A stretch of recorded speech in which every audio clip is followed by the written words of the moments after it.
Afghanistan has been the heart of American military power.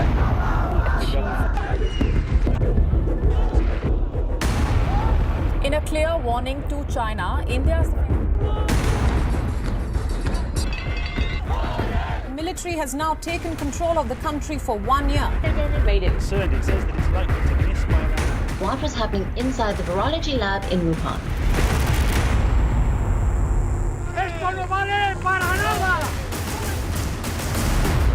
One ship was able to freeze global trade. We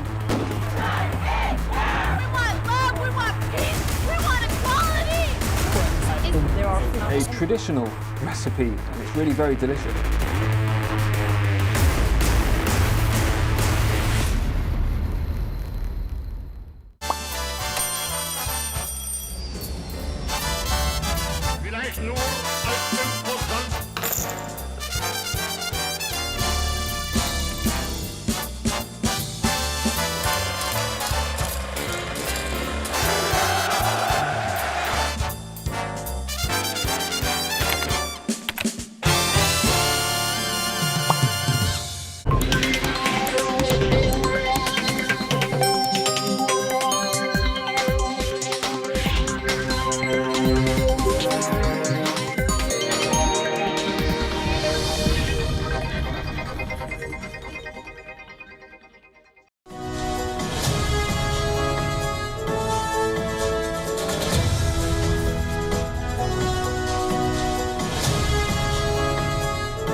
Hello and welcome to Gravitas Plus. I'm Palki Sharma Upadhyay. Let's get started.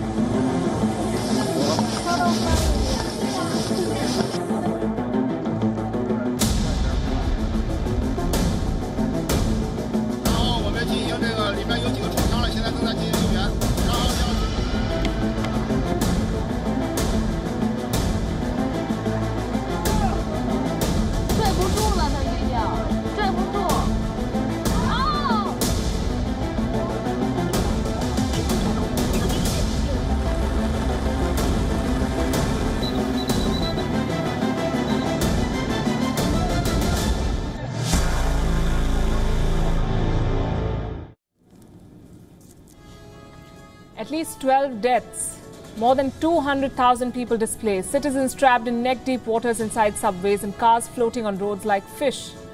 A disaster is unfolding in central China as we speak. A year's worth of rain has fallen in just 3 days, and the worst may still be ahead.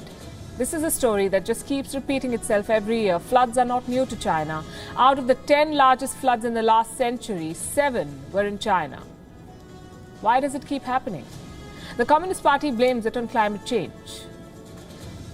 Maybe that's part of the reason, but as always, Beijing is not telling the full story. China has built 94,000 dams, 94,000, to control the flow of rivers. The Chinese want to dictate how the rivers will behave in the future. But even before they could play that card, the dams are failing and causing more misery and suffering to those who live around it. On Gravitas tonight, we'll tell you how China is paying the price for its dam boom. Also on the show tonight, the Pegasus affair has become bigger with heads of state now. What happened? In the US, the question of funding the Chinese virus lab in Wuhan surfaces again. Anthony Fauci says Senator Rand Paul is lying. And sexism in sports uniforms is an old story. This time a women's handball team in Norway is fined for wearing shorts and not bikini bottoms. We begin as always with Gravitas Global Headlines. As the number of COVID-19 cases at the Tokyo Olympic Games village rose to 75, with 7 new cases reported among athletes. The Games chief has admitted that the Games can be cancelled. However, the WHO chief, Dr. Tedros, has backed the Games, calling the Olympics a celebration of hope. The UK has announced that 2 British warships will be permanently stationed in Asian waters. The deployment will happen after its Queen Elizabeth aircraft carrier and escort ships sailed to Japan in September. The United States has conducted an airstrike against the Al-Qaeda-affiliated Al-Shabaab terrorists in Somalia. This is the first strike against the group since President Joe Biden took office. Hong Kong's public broadcaster has warned its employees over referring to Taiwan as a country or its leader as president. An internal memo warns of action over the use of such terms. A day after Mali's interim president Assimi Goïta survived a stabbing attempt, the leader appeared on state TV saying he was doing very well. Malian security forces have apprehended at least 2 men. The world's richest man, Jeff Bezos, has thanked his employees and customers for funding his trip to space, triggering backlash, with critics highlighting how Amazon workers have complained of tough working conditions and long work hours. Concerns have been growing over the health of 400 undocumented migrants who have been on hunger strike in Brussels for 57 days. The migrants are desperate to obtain legal residency papers. Some said they have been living and working in the European nation for a decade. Volvo Cars has struck a deal to buy out parent company Zhejiang Geely Holding from their joint ventures in China. This could make a potential initial public offering for the Swedish automaker more attractive to investors. 2 days before the Tokyo Games officially get underway with the opening ceremony, action into sports, football and baseball has begun. The Japan women's team beat Australia 8-1 in the tournament opener in Fukushima as softball marked its return to the Olympics for the first time since 2008. But there was big upset in football as the US women's team, 4-time gold medalists, were stunned 3-0 by Sweden in their opening group stage match. The Milwaukee Bucks have been crowned NBA champions for the first time since 1971. Giannis Antetokounmpo produced one of the great finals performances of all time with 50 points as the Bucks beat Phoenix Suns 105-98 in Game 6.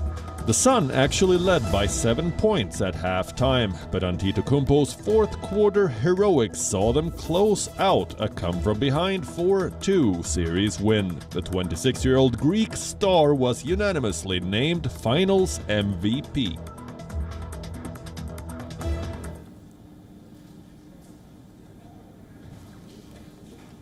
A nightmare is unfolding in central China. A year's worth of rain has fallen in just 3 days. 3 days.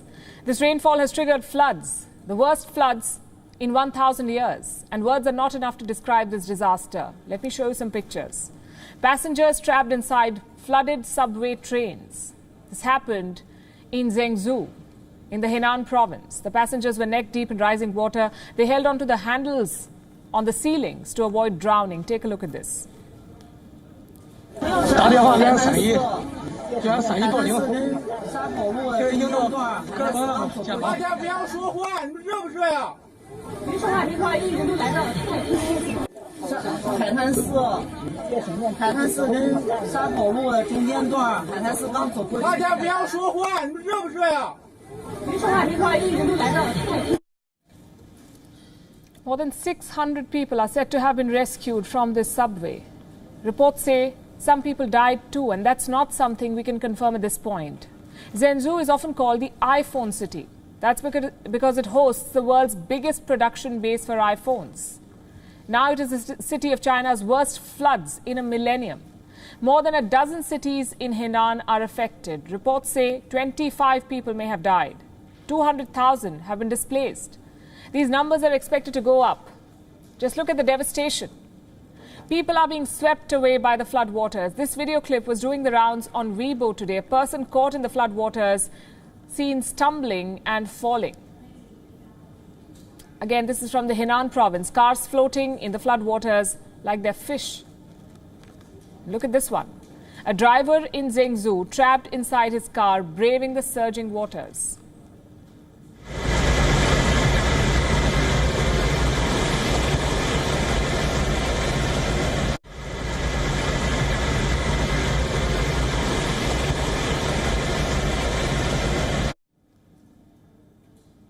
This looks catastrophic, but it's not the worst. There's more in store. Several dams and reservoirs have breached their warning levels. The Chinese military has issued a warning. In fact, they fear that a dam could collapse any time. They're talking about the Yehetan Dam.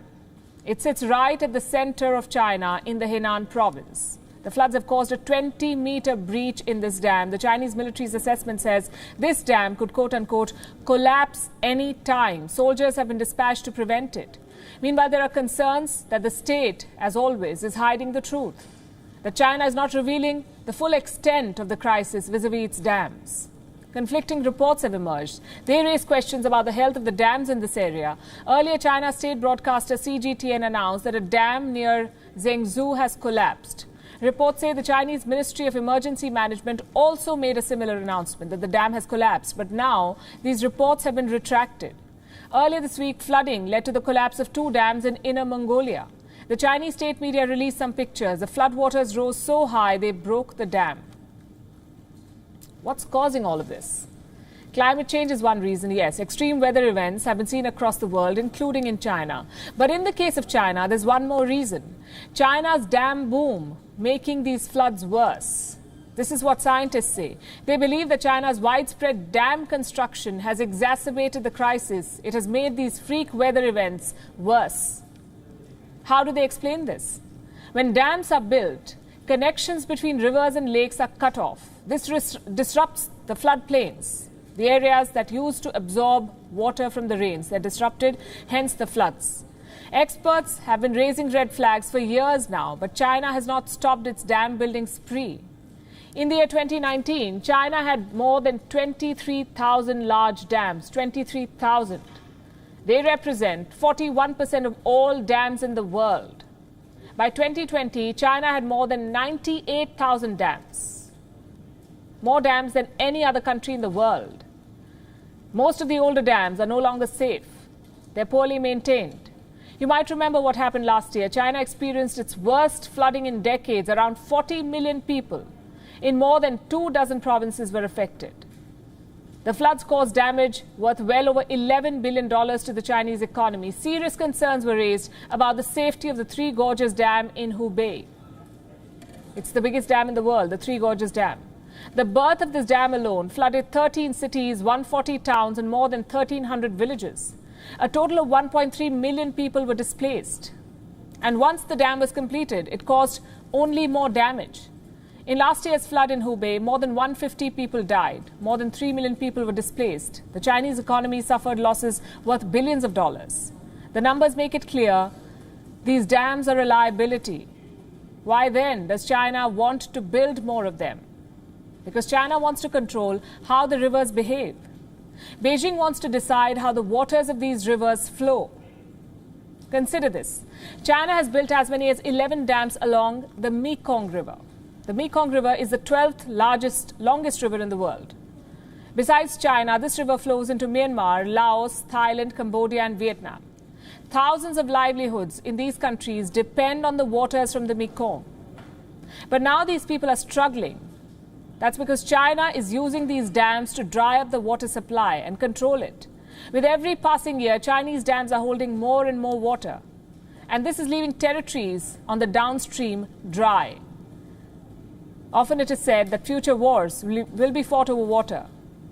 And China, it seems, has already begun laying the groundwork for these wars. It is building more dams to control more rivers, even if that means the loss of lives of Chinese citizens. And floods are not the only thing that they need to worry about. Chinese nationals working in Pakistan are being killed. Local terrorists are now waging a war against Chinese investments on their lands. Last week, a terrorist attack killed 9 Chinese citizens. Islamabad tried to spin it as a gas leak, an accident. China has seen through these lies. For once, it is now punishing the Imran Khan government by calling off some Belt and Road projects. Our next report tells you how Islamabad is trying to salvage the deals. Pakistan is paying a heavy price for a lie. Last week, 13 people were killed in a bus explosion in Khyber Pakhtunkhwa. 9 of the victims were Chinese engineers. Islamabad had blamed the blast on a mechanical failure. But the Chinese state had no doubts. It knew this was a terrorist attack. Beijing is now punishing its iron brother for hiding the truth. Infrastructure projects worth billions of dollars have ground to a halt. China has stopped the construction of the Dasu hydropower dam in northwest Pakistan. The $4 billion project was being built by a Chinese company. The Chinese workers who died last week were working on the same project. Most of the local level employees were earlier laid off, but that decision has now been withdrawn. Beijing has also postponed a high-level engagement with Islamabad. Chinese and Pakistani officials were also supposed to discuss belt and road projects. But soon after the terrorist attack in Khyber Pakhtunkhwa, the meeting was cancelled. Islamabad is trying to contain the damage. Foreign Minister Shah Mahmood Qureshi is being dispatched to Beijing. It's an attempt to salvage the hydropower project and bring the China-Pakistan economic corridor back on track. But Qureshi will have a hard time convincing Beijing. The attack in Khyber Pakhtunkhwa has brought attention back on the growing anger against Chinese investments in Pakistan. Pakistani terror groups are targeting Chinese workers. The attack in Khyber Pakhtunkhwa has reminded Beijing how serious the security threat is. Chinese analysts say the Pakistani Taliban could be behind the bus attack. Here is what their assessment says. The attack happened in a region where armed groups are active. Chief among them is the Pakistani Taliban, a coalition of many tribal groups. Why would they attack the Chinese? Here's an assessment from Beijing. China's investments have fueled resentment among locals. Now this anger is erupting. Pakistan's cover-up is making it worse. Beijing will have none of it. It has dispatched a team of Chinese investigators to probe the bus attack in Pakistan. The Chinese state press is issuing threats. Communist Party mouthpiece The Global Times published this piece last week. It says that there are serious loopholes in Pakistan's efforts to protect Chinese citizens, and that China is willing to send missiles and special forces to eliminate threats in Pakistan. The scrutiny and criticism of Islamabad from Beijing is growing. Unfortunately for China, it's happening a bit late in the day. They should have done this scrutiny before pouring billions into a terror state. Bureau Report, WION World is One. Allies are not the only ones being targeted in Pakistan. Even the Prime Minister's children are not being spared. Nothing new about it, though. This is a country where power is either inherited or captured, rarely earned. Do you know the problem with this kind of politics? It's ugly, immoral, sometimes downright cheap. The bad example has been set right at the top by Pakistan's Prime Minister Imran Khan. We all know he's not a career politician, but every now and then he reminds us anyway. Case in point, this rally in Pakistan-occupied Kashmir. Now, Imran Khan was a good marksman with a cricket ball, but with words, not so much. He tried taking a swipe at former Prime Minister Nawaz Sharif, but his aim was way off target.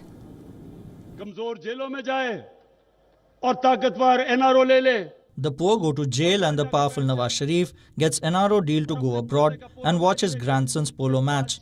The common man cannot play polo. A king's sport. You need a lot of money to keep a horse and play polo. So tell us where this dear grandson got this money from. It's the people's money. कि पोता जी को पास पैसा इधर से किधर से आया?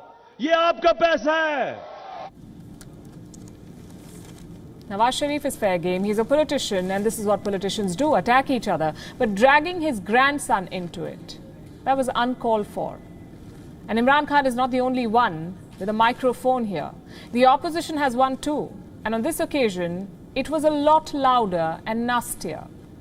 The grandson Imran Khan was talking about is also Maryam Nawaz's son. She is the vice president of the Pakistan Muslim League.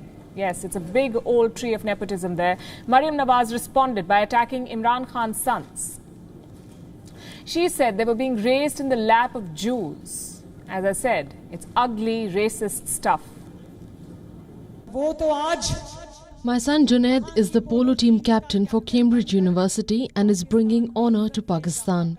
He's Nawaz Sharif's grandson, not Goldsmith's, and he's not being raised in the lap of Jews. Who is Maryam Nawaz talking about? Imran Khan has two sons from his marriage to Britisher Jemima Goldsmith. The couple separated in 2004. Goldsmith got custody of the kids. That's the backstory here. But what relevance does it have to Pakistani politics? None. But it tells you a lot about Pakistani society, about anti-Semitism in this country. It's a story that Jemima Goldsmith is all too familiar with. When she married Imran Khan, she became public enemy number one. There were death threats, daily protests outside her house. She was even called an Israeli agent. 16 years later, nothing, it seems, has changed. Instead of Jemima, her sons are now being targeted. She called out Maryam Nawaz on her anti-Semitism. What was the response? Let me quote this. I have no interest in you or your children. Blame your ex. A stiff retort with no intention of admitting fault. But we rarely talk about anti-Semitism in Pakistan. That's because it's difficult to pin the blame. The Jewish community in Pakistan has been decimated. By some estimates, only 200 Jews still live in this country. No minority, no discrimination. That's Pakistan's strategy. But what about the past? In the 1980s, we saw a chapter of horror for Pakistani Jews. This is when Zia-ul Haq ruled Pakistan. He was a hardcore Islamist. During this time, Pakistani Jews were targeted and discriminated against. Subsequent governments have gone with the flow. For them, anti-Semitism was a way to curry favors with the Islamic world. Imran Khan does this too. His foreign minister Shah Mahmood Qureshi gave us a demonstration during the Israel-Gaza conflict recently. He was on an interview spree. But the answer to every question was a dog whistle. So what exactly did he say? That Israel has quote-unquote deep pockets, that they're influential. People who, and I'm quoting again, people who control the media. These are classic anti-Semitic tropes. Jews are rich, Jews are influential, they're hijacking the world, all kinds of baseless nonsense. To hear this from a foreign minister sums up the problem. Anti-Semitism is ingrained in the Pakistani society. It's a problem that cuts across party and social lines. Firebrand preachers talk of the white devil. Politicians make no distinction between Israelis and Jews, and terrorists happily brand them as infidels. What will Imran Khan do about all of this?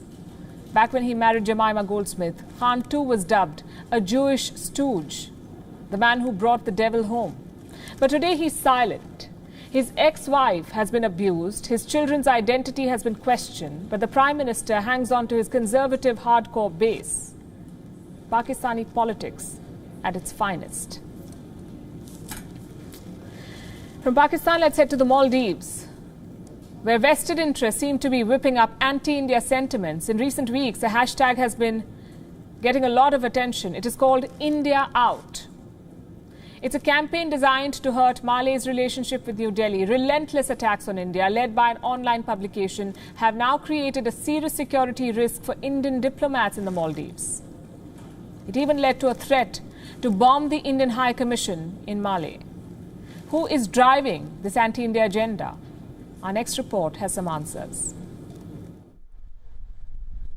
The Maldives is one of the favorite tourist destinations for Indians. But if you are planning to travel soon, you may want to rethink. A campaign to hurt New Delhi's ties with Male is gaining steam there. It is called India out. Posts like these are popping up on social media websites.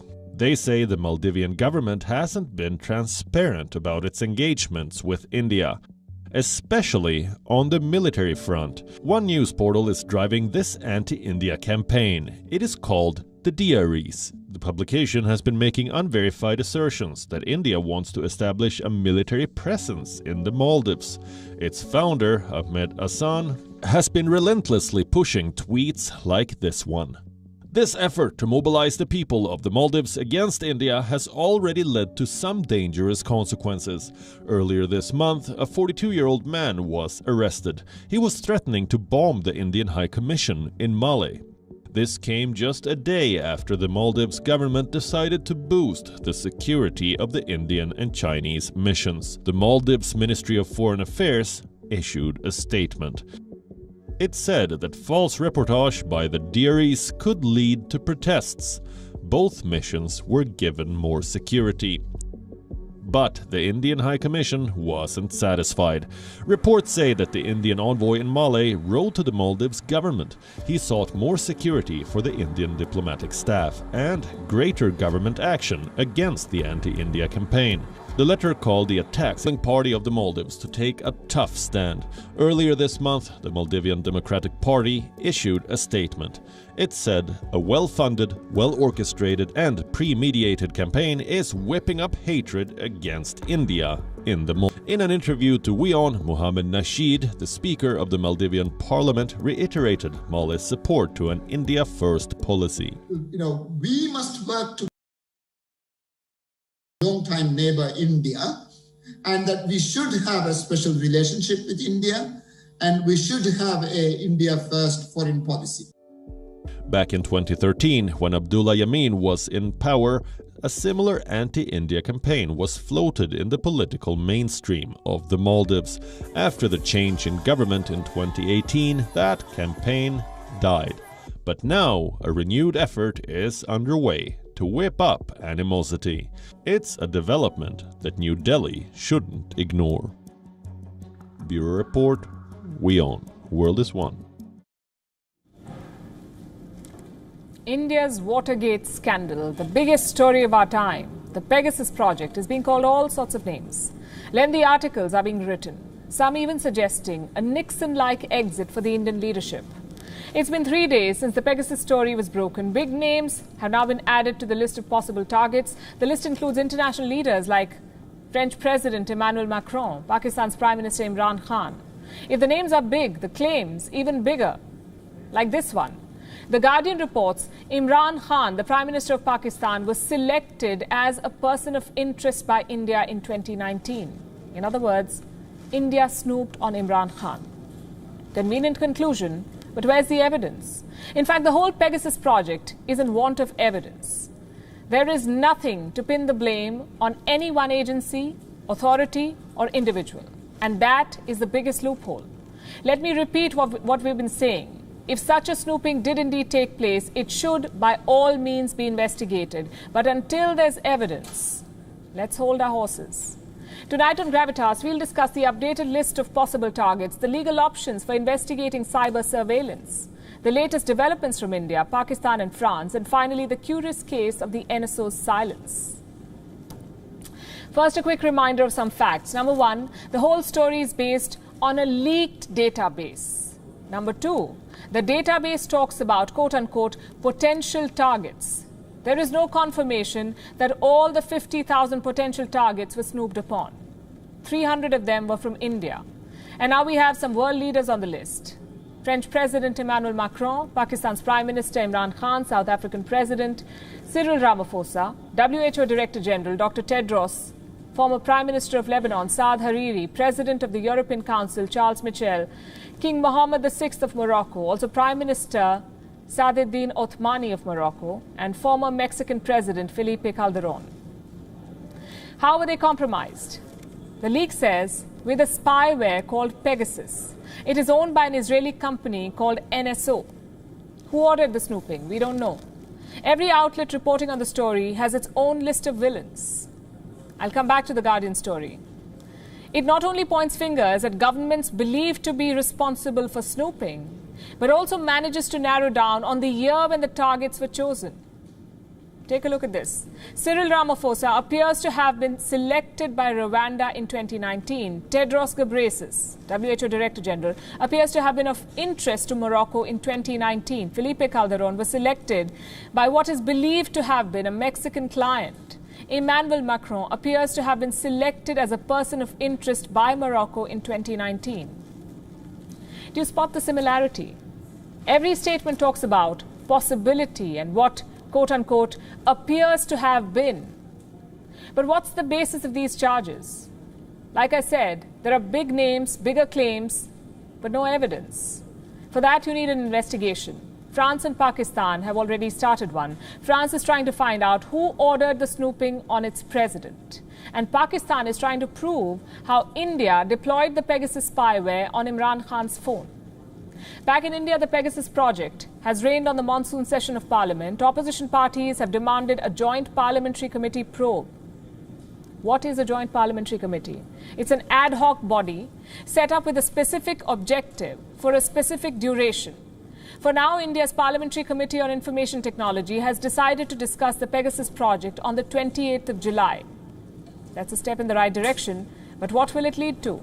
Experts are skeptical. We spoke to some of them on the legal options for investigating cyber surveillance. And this is what they tell us. First of all, you need credible inputs. For instance, you need the NSO to give you names of its clients. Will the NSO do that? It won't.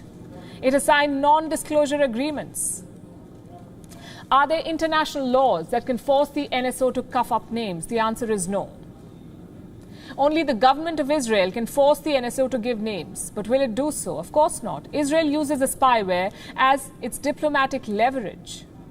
NSO spywares were reportedly offered to Gulf countries, the likes of the UAE, Bahrain and Saudi Arabia. What for? In exchange of improved bilateral ties. So why on earth will Israel kill this golden goose? The whole Pegasus project has many such questions, in fact. Like I said, a lot of conjecture and joining the dots based on your political leanings. Is government-sponsored snooping a possibility? Of course it is. That's the reason why companies like NSO are in business. Is it wrong? Again, yes, it is, of course. A violation of your privacy is a violation of your rights. It should not happen. But did it happen? And who did it? Well, those are questions we don't have clear answers to. So wait before you jump to conclusions. Another question, though. Who, according to you, is the biggest villain in this entire affair? Is it the NSO, the company that made the spyware? Is it Israel that allows such a company to operate? Or its Ministry of Defense that approves every license before each sale? Vetted governments. Is it the numerous unknown quote-unquote vetted governments that bought the spyware? Does the company know the extent to which its product is being used/misused? Of course it does. There are AMCs, annual maintenance contracts in place. So NSO's claims of innocence and ignorance are bogus. If anything, NSO not talking is only adding to the chain of speculation. What's wrong with speculation, you may ask, and I will tell you. Cyber warfare, you see, is not your traditional gun battle. A system of a particular country can be hacked from another country on behalf of a third country. So unless there is proof, it will be foolish to say that because Imran Khan was hacked, it had to be India. It does not work that way. Again, for the record, hacking is unethical, and nothing can justify deployment of spyware on citizens, on individuals. The perpetrator must be held accountable, but for that, we need solutions, not speculation. We need laws to rein in spywares, enforce transparency, force companies like the NSO to disclose their client list, force governments to declare if they're using the taxpayers' money to buy such software. Only then can such charges be investigated. Let me give you a little context here. The Defense Ministry of Israel recently told a media outlet that Israel regulates marketing and export of cyber products in accordance with the 2007 Defense Export Act, and that the control lists are based on the Wassenaar arrangement. What is this arrangement? It's an international agreement signed after the Cold War to ensure more responsible and transparent arms trade. The agreement has a list of restricted technologies. Are spywares like Pegasus a part of it? They aren't. Human rights bodies have tried to include spyware in this agreement, but they've failed, courtesy resistance from cybersecurity firms, a lot of whom, by the way, are based out of the US. In fact, between 2014 and 2019, the NSO-2 was owned by an American company, Francisco Partners, an American private equity firm. Come to think of it, look at the whole nature of this leak. Look at the countries where most of the potential targets are: Azerbaijan, Kazakhstan, Bahrain, the United Arab Emirates, Saudi Arabia, Morocco, Rwanda, Mexico, India. Where are the European countries? Where is the United States of America? Are we to believe no one is snooped in the West, and that the West snoops on no one? Whom are we kidding? Just 2 months back, there were reports that the US was spying on its allies with the help of the Danish intelligence. On its list were politicians from Germany, including German Chancellor Angela Merkel. Washington was also spying on leaders from Sweden, Norway, and France. No country can claim to not be guilty of systemic eavesdropping. And two wrongs don't make a right. But to name names, we need evidence. So far, everything about the Pegasus project is in the realm of speculation. It's all going round in circles, churning fodder for everyone's agenda. Meanwhile, the land of Pegasus is debating something completely different: food. Jews around the world follow a specific religious diet. It's called kosher. It's a long list of what and how to eat. But who enforces these rules? Until now, it was a body of senior rabbis in Israel, but now the new government has a different plan. They want to privatize kosher certification. Our next report tells you why the rabbis say this is not kosher. Never pair meat and dairy. Sounds like the culinary impossible, doesn't it? How else will you make a classic chicken stew or a cheesy pasta dish? But for millions of Jews around the world, this is the red line in their cookbooks: a religious diet called kosher. It's not just about eating safe or healthy. Kosher is deeply linked to Judaism. The do's and don'ts are clearly documented in religious books. Here's a crash course. There are 3 main food categories: meat, dairy, and parava. Kosher rules are a play on how you combine these 3. Meat and dairy, that's a strict no. Why? Because you can't cook a kid in its mother's milk. That's what the religious texts say. Meat and dairy must be cooked and served in separate utensils. What about the parava items? They are considered neutral. They go with a slice of chicken as well as a glass of milk. But beware, if you are using common utensils, the parava dish becomes non-kosher. These are the big FAQs on kosher, but the rules don't end here. Not every animal is cleared for consumption. Pigs, rabbits, camels, and kangaroos are not permitted. Same for birds of prey. Do all Jewish communities follow these rules? Not in these times. Today, kosher has taken varying degrees of adherence. Some Jews are strict practitioners. Others play fast and loose. Certifying kosher is a big industry, especially in Israel. Right now, it is the monopoly of one body: the Chief Rabbinate. It is the most powerful religious authority on Judaism in Israel. This Chief Rabbinate decides whether an eatery is kosher or not. But Israel's new government is planning an overhaul. They want to privatize kosher certification. How will that work? First, a series of private certifying agencies will be created. They will be headed by a rabbi. If restaurants live up to religious standards, they get a certificate. Sounds efficient, so what's the problem? The new plan creates different types of certificates. So even if a restaurant does not fit the bill, they can get a clearance, albeit with a lower level of kosher. The Chief Rabbinate does not like this. For them, it's strict or nothing. Hardliners say this is an attempt to quash Israel's Jewish identity. But the government is standing firm. It says the current system is plagued by poor quality, poor working conditions, and problematic supervision. This new proposal, it says, will create competition, drive down prices, and improve choices for kosher-keeping communities. This debate is far from settled. On the one side, a 3,000-year-old religious diet. On the other, the vast possibilities of 21st century cuisine. Who said food is just to keep us alive? Bureau Report, WION, World is One. What happens when a defiant doctor meets a belligerent politician? Primetime television. We're talking about America's top infectious disease expert Anthony Fauci and Kentucky's Republican Senator Rand Paul. They clashed during a congressional hearing on Tuesday. It was pretty heated stuff.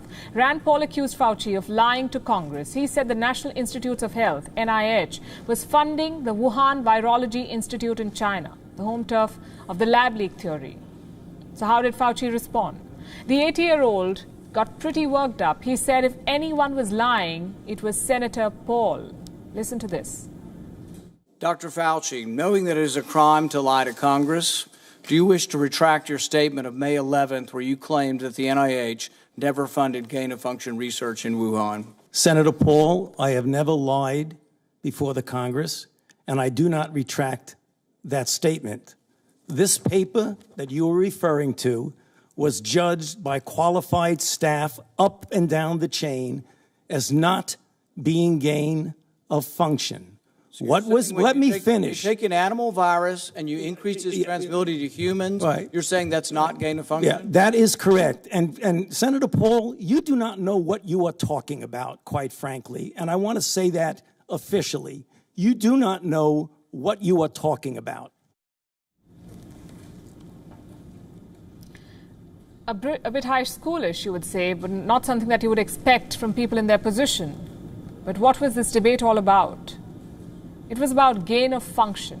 What does that mean? Doctors basically take a virus or a disease and they make it deadlier, more transmissible. Sounds like doomsday research, but apparently it is common practice. Doctors supercharge viruses to prepare for the future so that when a deadly pathogen comes along, they're ready. But there is a flip side to this. If you're not careful, you may unleash the next pandemic. The Wuhan lab was researching gain of function. The question is, did Fauci's National Institutes of Health fund this research? Back in May, he said no. But since then, we've seen new evidence. This is what Fauci's grant description to the Wuhan lab says. There's a lot of medical jargon, so try to keep up. Predictive models of host range will be tested experimentally using reverse genetics, pseudovirus and receptor binding assays and virus infection experiments across a range of cell cultures from different species and humanized mice. This is highly experimental stuff, almost mad science. And to many experts, this is just a long drawn-out definition of gain of function. But Fauci says it isn't. He says it may sound like gain of function, but it is not. And the fact is, there is no way to verify this. It depends on which side you want to believe. Does that give a clean chit to Anthony Fauci? It doesn't. In 2014, America halted gain-of-function research. They said the cost of a mistake was too much. Even Dr. Fauci agreed. This is an opinion piece he wrote back in 2011. Safeguarding against the potential accidental release or deliberate misuse of laboratory pathogens is imperative. So Fauci knew the risk of tampered viruses getting out. He knew what this could lead to. Then why did his agency keep funding the lab in Wuhan, a lab that is notorious for mad science and leaks? Well, only he can answer these questions. The NIH says that this grant never supported experiments. It was only for sample collection. But as I said, some experts dispute this version. No official document will give gain of function written in bold. It's all about reading between the lines. And that tells us there is a lot more to this story. As for Senator Rand Paul, this is less about science, it seems, and more about politics. We're talking about a man who rejected masks. He asked Joe Biden to burn his mask on live television. Why? That's a bigger mystery than the Wuhan virus. Clearly, there is some exaggeration in what the senator said, but he does hit some of the right notes. We cannot brush this off as partisan criticism. Why were Fauci and company funding this notorious laboratory in China? Why does the grant sound a lot like gain-of-function research? Why did America ban this research yet explore options abroad? Only an impartial, independent probe will get the answers. But don't hold your breath, because China may build a new Great Wall just to defend the Wuhan lab. And while we discuss politics and policies, we cannot forget one of the biggest crises facing us all, that is global warming. As we speak, thousands of acres of forests are on fire in Canada, Russia and the United States. Homes and lives have been lost. People have been evacuated. Forest fires have also hit the planet's coldest winter city. In Oregon, forests have been burning for 2 weeks now. In New York, the skies are filled with smog. Who is to be blamed for all of this? Here's a report. When heat waves hit one of the world's coldest regions, you know something is not right. This is Siberia. 20 towns in the region are on fire. Over 1.5 million hectares of land has been charred. The smoke from the numerous forest fires has spread to 51 towns. There is so much smoke that people in this part of Russia are having difficulty even seeing each other's face. We can't see each other because of the smoke. Our eyes are burning. Personnel and aircraft have been deployed to fight this fire. Over 320,000 people have been asked to stay indoors in order to avoid choking. There is no consensus on what caused the fires. Some are blaming the drought, others are pointing the finger at rising temperatures. It's all because of the drought. For the third year straight, we aren't getting the copious rain that we used to get. And why is that happening? The ongoing blame game has discounted the biggest culprit. Us, humans. The chain of fires is linked to global warming, and the trail of global warming stops at us. Deforestation, excess carbon emission. These are precisely the reasons why these forests are burning.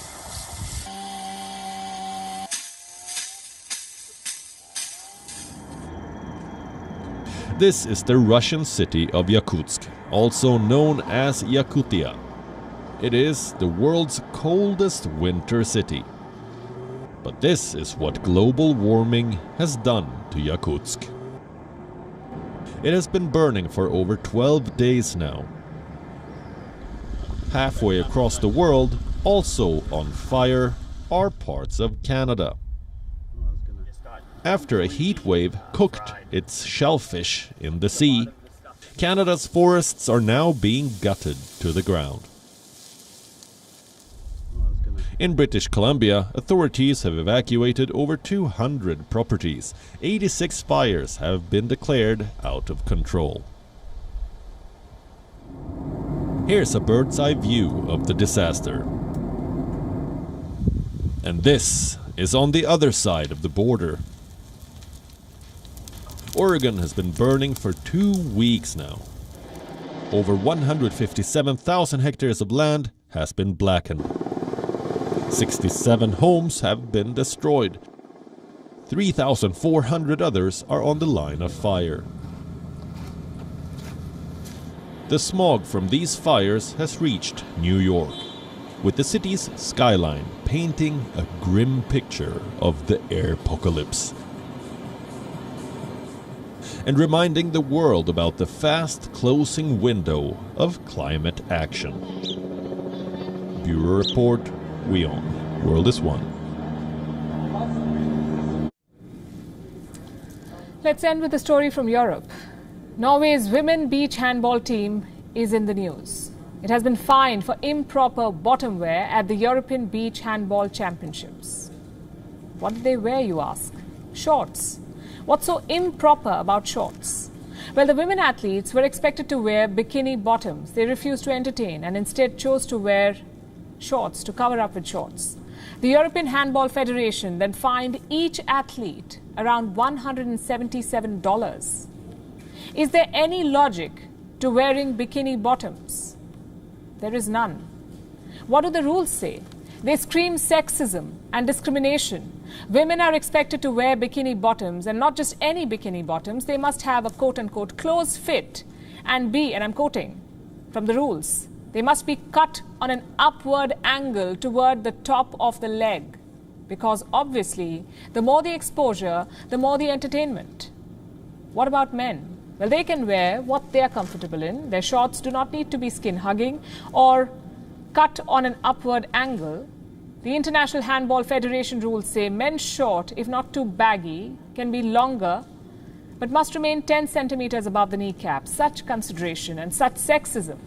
When it comes to men, it's their game that prevails. When it comes to women, it's somehow about objectifying them. Please the audience first and play your sport later.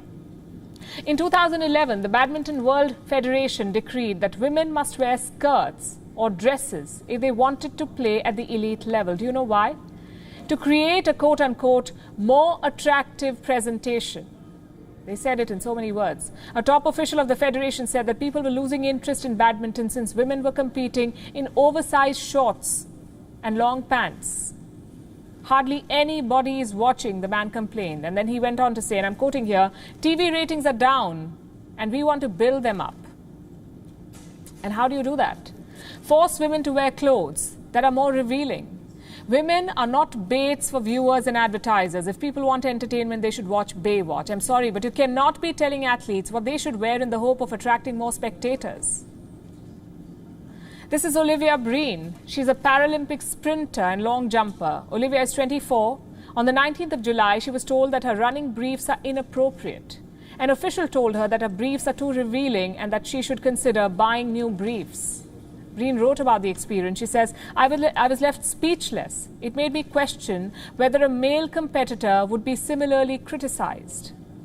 Well, we know the answer. From high school to parliament, it is somehow always women who are schooled on what to wear, the length of their clothes, the cut of their hair, their swimsuit. Research shows that a swimsuit too revealing or any sports gear too revealing can take a toll on a woman's performance. When you're wearing something you're not comfortable in, you become conscious. It affects your game. Of all the people, those in sports federations should understand this. Norway's female handball team has been complaining about the bikini bottoms for 15 years. They chose to flout the rules because their request was rejected. And by doing so, this team of talented made a statement to every sexist rule maker out there, who for once should finally learn to let women be. I think that's a good note to wrap on. We're leaving you as always with Gravitas Images. Thanks for watching.